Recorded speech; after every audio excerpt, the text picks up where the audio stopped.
This is the Eye on Annapolis Daily News Brief, keeping you informed about the happenings in Annapolis and the area. Local news, local sports, local events, local opinion, and of course, local weather. The Eye on Annapolis Daily News Brief starts now. Good morning. It's Monday, September 9th, 2019. This is John Frenaye, and this is your Eye on Annapolis Daily News Brief. The Naval Academy here in Annapolis is investigating the report of a noose that apparently was hung on the Academy grounds. Academy Superintendent Vice Admiral Sean Buck said in a statement that the noose was found in a construction zone and off limits to staff. This was in Rickover Hall, which has been under construction for some time. It is inaccessible to staff, faculty, or students. And Buck said while it's possible that the noose was part of a hoisting system to complete the ductwork, the Academy will investigate it because it takes all allegations of race hate very seriously. Now, this all came to light when Carl Snowden, who's the chairman of the Caucus of African American Leaders, said he was contacted anonymously about the noose being hung on August 28th, which was the 56th anniversary of the March on Washington led by Martin Luther King Jr. Snowden then contacted the Naval Academy and subsequently the Capital newspaper, who ran a front-page story on it. Stick around. I've got a few thoughts about this coming up in just a little bit. On Saturday, an historical marker acknowledging 5 lynchings that happened here in Anne Arundel County was unveiled in Whitmore Park, adjacent to the Foot Soldiers Memorial in Annapolis. This is the first of its kind in the state, and the marker commemorates at least 5 African Americans who were killed in lynchings across Anne Arundel County. It was placed near the site of the former county jail, where reports say that lynching victims were hanged after being abducted at or while en route to the old jail. And if you want to hear some really powerful words, go check out County Executive Pittman's Facebook page. A lot of people were asking for his comments, and he did paste his prepared notes, and really some very powerful words. I do encourage you to go check that out. A brief respite about traffic on the Bay Bridge. There was a 2-year project to rehabilitate the westbound span to get underway this week. That's been pushed back a little bit because of some delays. The westbound right lane now will be closed on weekdays starting September 24th. And then in October, the right lane will be closed 24/7 through April 16th, with the restrictions lifted during Thanksgiving. From this April 16th, which would be 2020, through May 20th, the westbound right lane will be closed continuously during the weekdays. All lanes are expected to open again for next summer, and then the closures resume again beginning in the fall of 2020, wrapping up in 2021. That was the one where we talked about 13-mile backups being the norm. There are a lot of people that attended the Maryland State Fair last week, and one in particular. Peter Franchot's office just reunited hundreds of residents with more than, get this, $271,000. The Comptroller's office set up booths at the Maryland State Fair, giving Maryland residents a chance to see if they had any unclaimed money from maybe an old bank account, a utility deposit, insurance companies' wages, safe deposit boxes, maybe a security deposit for an apartment. Companies are required to notify the Comptroller if any unclaimed funds have not been unclaimed after 3 years, and they take it. More than 1,300 people made inquiries at the booth, and 259 of them discovered a total in excess of $271,000. That's $1,046.33 per person, but not everybody was average. There was one person who found an unexpected windfall of $71,517. See, it pays to go to the state fair. If you are interested in seeing if you have any unclaimed property, you can go to the Comptroller of Maryland's website, and right on the front page there is a button for unclaimed property.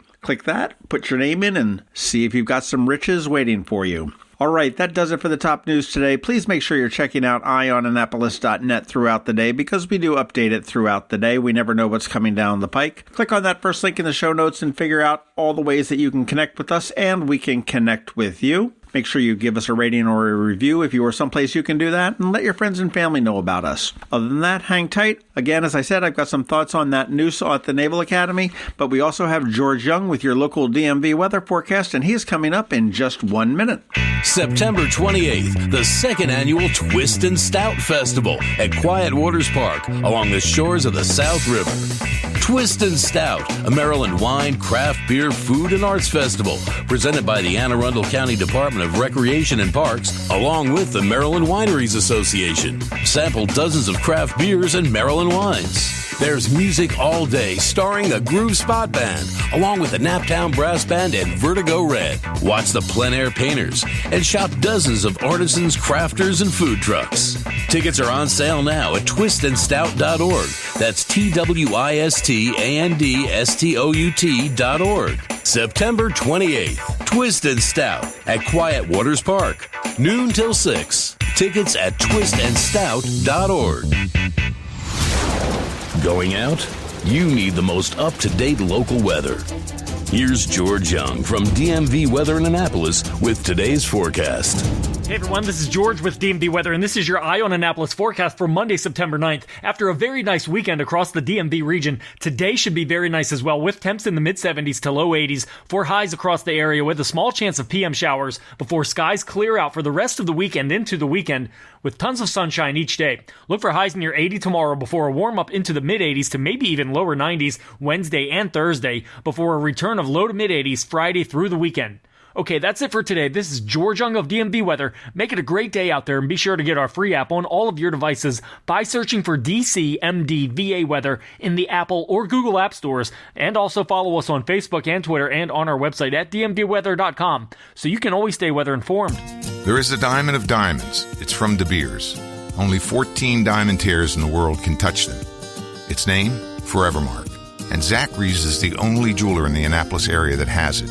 Not only is it beautiful and rare, it has a story, supporting women in diamond-producing areas around the world. So when you give a Forevermark diamond, you don't just give, you give back. Zachary's and Forevermark, a jeweler and a jewel. Online at zacharysjewelers.com. So many different stories in the news, and everyone has an opinion. Here's ours. Okay, let's talk about this noose. Shoot first, aim second. That strategy never won any wars for the Navy. But you know what? That seems to be the way things work here in Annapolis. So let's talk about that so-called noose discovered at the U.S. Naval Academy last month. Now, before everyone goes off on me about white privilege and calling me a racist, please take a minute, hear me out. Racism and prejudice, I hate them as much as anyone else. There's no place in my world for them, but sometimes I get frustrated when people jump to conclusions prior to even considering other positions. Take a look at the photo in the Capitol of this so-called noose. I am by no means a noose expert, but this does not scream noose to me. To me, it looks like a simple overhand knot, one that could typically be used in lifting things in a construction site, maybe installing pipes and ductwork. It looks like the knots you likely will see on several hundred sailboats when they float into town on October 10th. Keep in mind that this was in Rickover Hall, which is closed to faculty, staff, and students and has been under construction for some time. Yes, it could be a noose, and I am very glad that Vice Admiral Buck is taking it seriously and investigating it. But the responses on Facebook have been pretty brutal, both on Alderman Gay's page as well as the Capitol's page. There seems to be three contingents. The largest one is, it's a noose, this is racist, and anyone that can't see this or understand it is also a racist.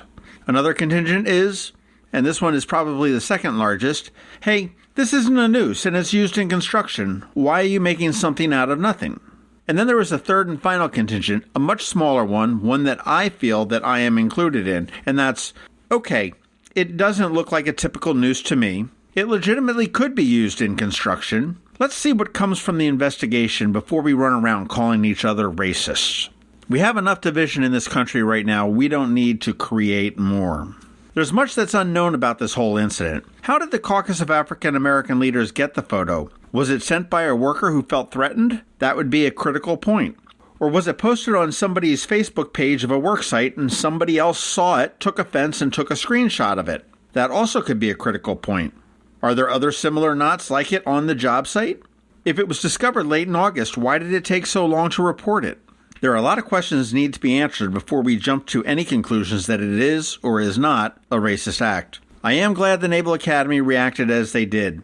They are going to look at the facts and make the best determination they can. I just wish many others could do the same. And that's what I'm thinking today. Suicide prevention starts with everyday heroes like you. Join us Saturday, September 21st at the Navy Marine Corps Stadium in Annapolis as we walk to fight suicide. Be a part of the movement turning hope into action. Funds raised will benefit the American Foundation for Suicide Prevention. Register today at afsp.org/Annapolis. Together, we can help stop suicide. Go to afsp.org/Annapolis. You've been listening to the Eye on Annapolis Daily News Brief. Tell your friends and colleagues this is the podcast where you can keep up on the latest with what's going on in Annapolis. And also tell them about our website, eyeonannapolis.net, where you can find even more information. This podcast comes to you every Monday through Friday at 7 a.m., keeping you informed with the Eye on Annapolis Daily News Brief. And take a moment to listen to our other podcast, The Maryland Crabs, released every Thursday at noon.